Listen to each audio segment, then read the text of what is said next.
Nous devrions pouvoir remercier et serrer dans nos bras le disciple anonyme qui a osé cette exclamation. Cette parole est rude, qui peut l'entendre?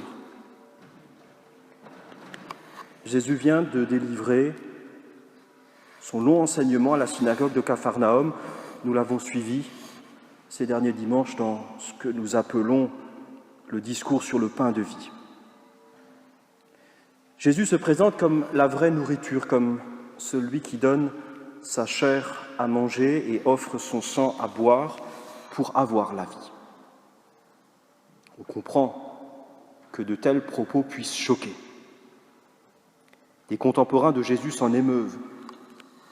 Des bien-pensants récriminent, d'autres encore, et sans doute atténuent la force du propos. Aujourd'hui, la réaction de ce disciple reste d'actualité et, je crois, nous en faisons l'expérience de manière courante.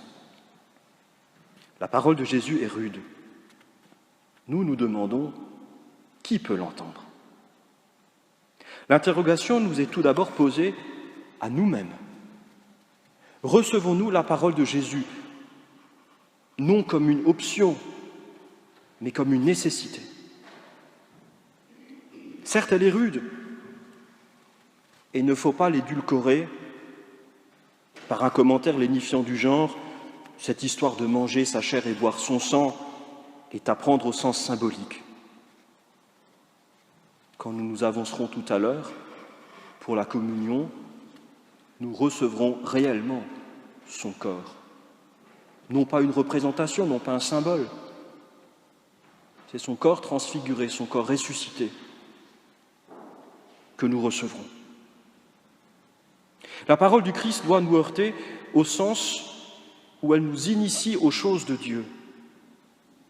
Le peuple d'Israël, nous l'entendions dans la première lecture, était pareillement invité à se prononcer pour Dieu. Non comme un choix par défaut, non comme une option plus intéressante qu'un autre, comme s'il s'agissait pour lui de miser sur le bon cheval, enfin sur la bonne divinité, sur celle qui lui apporterait quelque chose, le salut. Il est invité à se prononcer pour Dieu en reconnaissant qu'il est la seule solution qui vaille. Il est gage de vie. L'interrogation qui nous gagne alors est celle-ci. Suis-je capable d'accueillir cette parole dans sa rudesse et dans sa force? Le disciple ne s'y trompait pas. Qui peut l'entendre? L'entendre pour la faire sienne. Jésus, le Fils de Dieu, répond « Seul peut l'entendre celui que le Père envoie vers moi ». En Israël, à cette époque, bien des disciples choisissent de s'attacher à tel ou tel rabbin jugé particulièrement charismatique. Or, le Christ dit à ses disciples « Ce n'est pas vous qui m'avez choisi, c'est moi qui vous ai choisi ».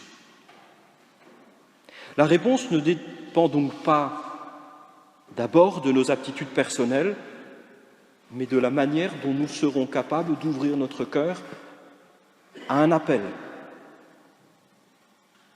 Cela n'enlève rien à la nécessité de poser un choix et de le tenir, mais en réponse à l'appel à croire que Dieu le premier nous adresse.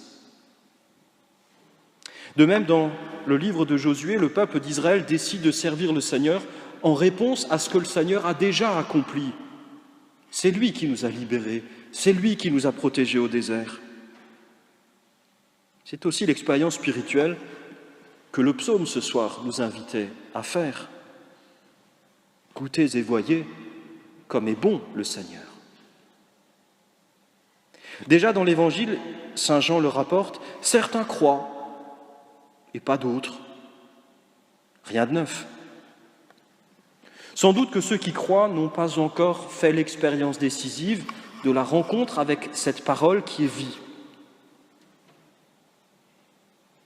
Je suis frappé par la réaction d'un bon nombre qui aujourd'hui encore, chrétiens, quand ils ont à parler de leur foi, le font en des termes d'habitude, de culture, de défense d'un patrimoine ou de traditions d'antan, certains même de défense d'une société judéo-chrétienne. J'entends plus rarement, spontanément, parler d'une vie avec le Christ, rencontrée comme une personne vivante, comme le partenaire d'une relation qui bouleverse une vie. Des convertis en parlent souvent avec la fraîcheur et l'impétuosité qui leur est propre. Ensuite, la routine et l'habitude viennent calmer les ardeurs premières. Il en est de même en toute relation. Ne faudrait-il pas de temps en temps, cependant, revenir à ce qui fait que nous sommes ici, que nous voulons être en chrétiens, c'est-à-dire en disciples du Christ? Les gens mariés dans notre assemblée n'ont-ils pas régulièrement besoin aussi de se retrouver, de se souvenir de ce qui les a un jour réunis? C'est du moins ce qu'on conseille lors des préparations au mariage. Pour la relation au Christ, la réponse semble évidente et spontanée, au moins dans la bouche de Pierre. « Seigneur, à qui irions-nous? Tu as les paroles de la vie éternelle. Quant à nous, nous croyons et nous savons que tu es le Saint de Dieu. » C'est l'évidence de l'amour, l'évidence du cœur qui sait qu'il n'est pas emprisonné, mais que l'autre donne un sens à sa vie. Frères et sœurs, redécouvrons ce lien au Christ qui fait de nous des vivants, et j'ose même le dire, qui nous fait rester en vie. Amen.